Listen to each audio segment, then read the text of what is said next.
Assalamualaikum warahmatullahi wabarakatuh. Nama saya Nur Ali Hazira binti Syamuddin. Nombor matrik D2110586.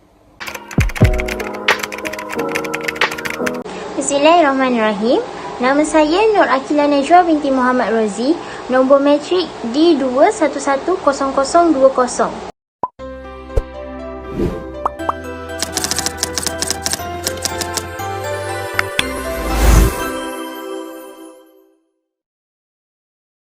Dalam video ini, kami akan membentangkan tentang pengenalan solat istikharah, tujuan solat istikharah dilaksanakan, niat dan cara menunaikan solat istikharah, adab ketika solat istikharah, waktu-waktu yang dilarang melakukan solat istikharah dan juga kesimpulan.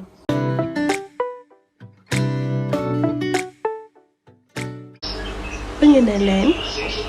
Solat istikharah merupakan salah satu solat sunat yang dilakukan untuk memohon segala petunjuk daripada Allah SWT. Orang yang melakukan solat istikharah ini, kebanyakan daripada mereka berhadapan dengan masalah yang mempunyai pilihan yang sukar untuk dibuat.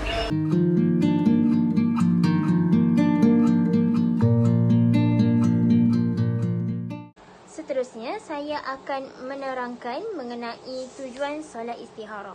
Sebelum kita masuk kepada tujuan solat istikharah, saya akan menerangkan apa itu istikharah. Istikharah ini, ia bermaksud bermohon kepada Allah agar diberikan petunjuk supaya memperolehi pilihan yang terbaik.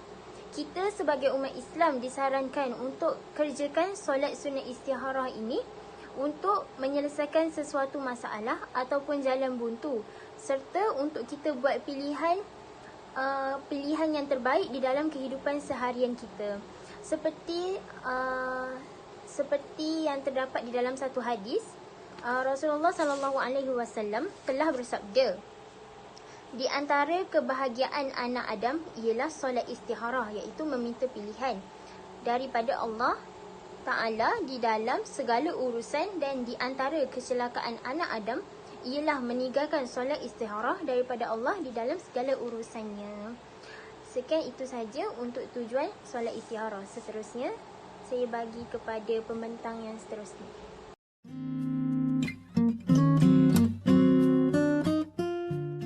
Seterusnya adalah niat dan cara menunaikan solat istikharah.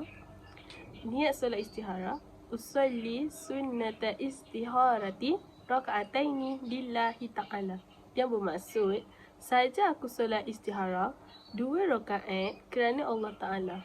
Baca Al-Fatihah, diikuti pula bacaan ayat kursi atau surah Al-Kafirun sebanyak sekali, atau boleh dibaca lebih mengikut kemampuan. Pada rakaat kedua, yang pertama dimulakan dengan lafaz takbir, permulaan rakaat kedua. Seterusnya membaca surah Al-Fatihah. Selepas itu disusuli dengan surah Al-Ikhlas. Yang keempat, rukuk dan iktidal.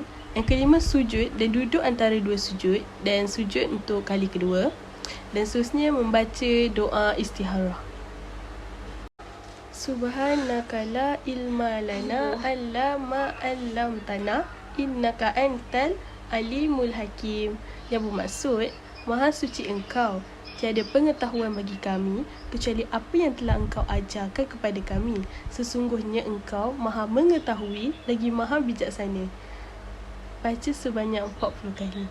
Seterusnya, kita pergi kepada adab-adab istikharah. Adab-adab istikharah ada 5. Yang pertama, hendaklah mereka yang melakukan istikharah mengosongkan hatinya daripada mengikut hawa nafsu. Maksudnya, sebelum kita buat solat istikharah tu, kita ni kena bersih daripada hawa nafsu kita. Time tu kita dah tak fikir nafsu kita dah.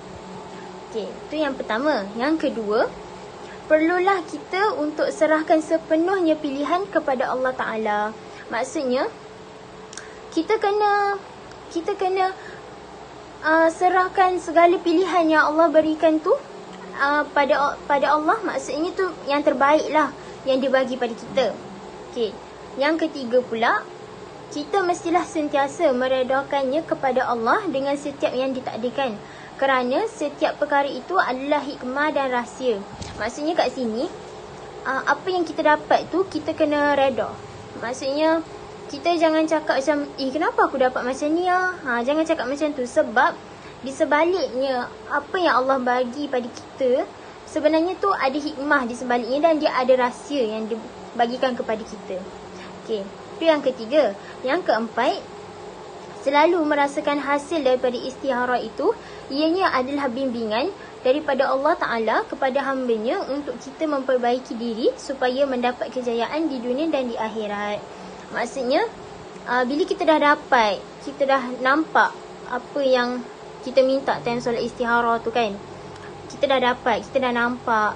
So sebenarnya dia adalah untuk pada diri kita, untuk perbaiki diri kita sama ada di dunia dan di akhirat. Okey, yang kelima pula, yang terakhir, kita mestilah melakukan istiharah dengan hati yang penuh sedar, yakin dan percaya kepada Allah yang akan memakbulkan setiap pilihan dan memberikan hamba-Nya yang terbaik. Maksudnya, kita kena yakinlah dekat Allah. Kita kena yakin Allah ni segala-galanya. Allah ni yang akan tentukan pilihan dia sama ada yang baik ataupun yang buruk. Kalau yang buruk, Allah bagi yang buruk ni bersebab. Sebabnya mungkin dia nak uji kita, hamba dia, hamba yang dia sayang. Sebab tu dia uji kita. Sebab di sebalik ujiannya tu ada hikmah. Okey, itu sahaja untuk adab-adab istiharah. Seterusnya, saya bagi kepada pembentangan yang seterusnya.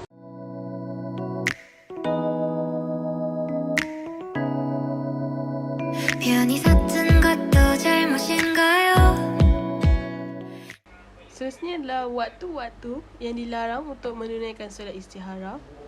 Selepas waktu solat subuh sampai matahari terbit fajar dan selepas solat asar sehingga matahari terbenam.